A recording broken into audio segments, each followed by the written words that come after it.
I'm Karl Taylor. Hello everyone, I'm Recher. And welcome to another how-to video, and we are with Dorlina, this beautiful horse. Right. And we're going to try and make a portrait of the horse using the Siros L on location. No. Obviously we're out here. Very difficult shot to do. We're shooting against this lovely sky, which we're going to underexpose using the high-speed sync function on the Canon, allowing us to shoot at a faster shutter speed to cut out the daylight.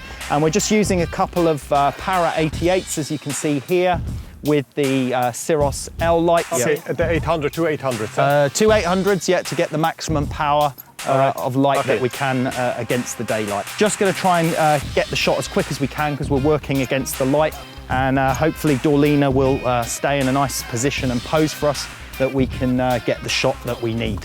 You can see as Urs is an expert horse handler here, but we have a professional on hand as well to manage the horse. Okay, Dorlina, let's go.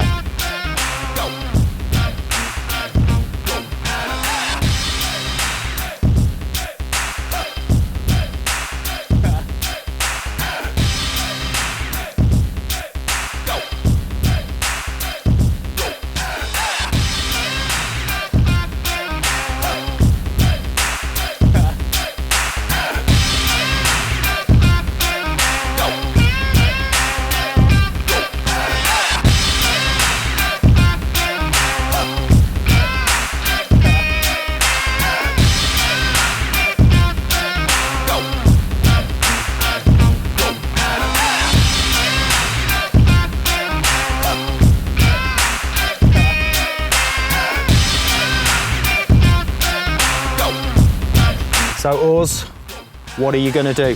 I try to make a dynamic shot with the horse. You just shot the portrait with Dorlina.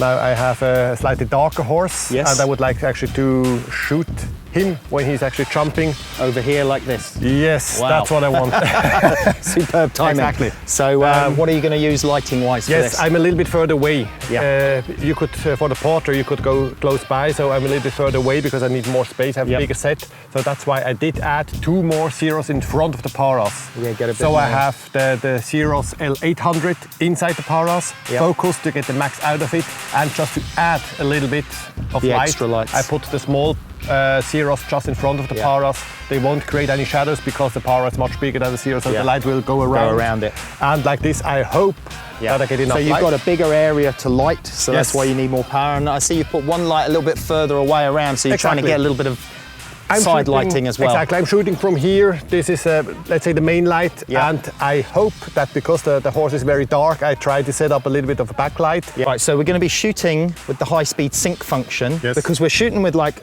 6,000th or 8,000th of a second on the shutter speed, which is a very thin slit across the sensor, the two shutters coming down together.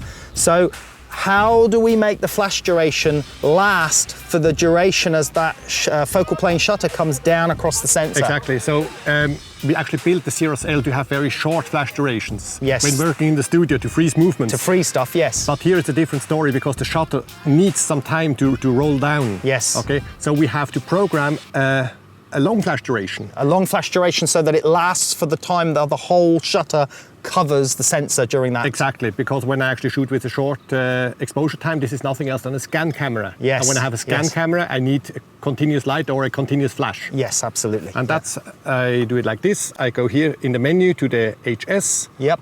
Press the button again, switch it on, done. That's it. That's it. That's Great. it, yeah. Okay. And now we Nice and just have easy. to make sure that we fire the flash early enough because we have to build up the light before we even start our scan or our exposure. Yes. So and this is the trigger does that. The trigger takes the new trigger takes care of that by firing that flash precisely at the moment just before and letting the flash continue till after.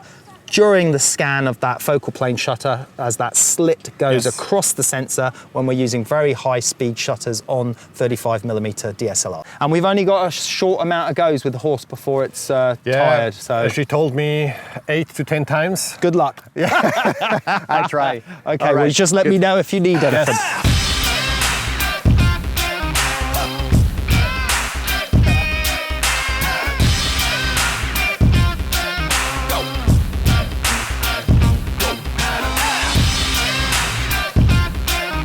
So this is a very tricky shot that Urs is having to do now, because he has to get the timing absolutely right. The flash, everything else has to go at the right time. So very difficult one. So he's got a challenge.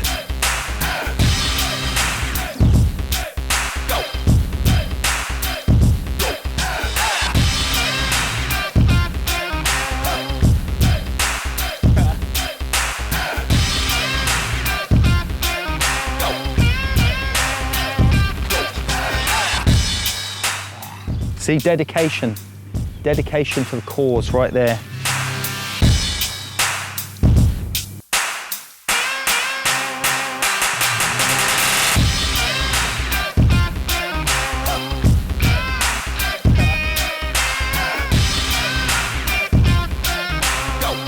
Well, Urs, looked like you did a really good job on the jumping shot. That was a tricky one to do. I tried, it was a very tricky one. The timing, to get the maximum sharpness, I had to follow her with the camera.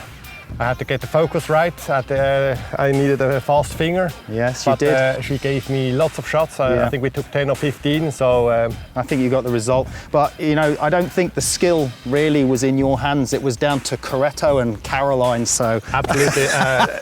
It helped a lot, yes. It helped a lot. And they gave me well done to both of you. Thank you very much. Thanks so much. So that's another how-to video. Hope you enjoyed that one. We'll see you next time. Thank you. Bye-bye.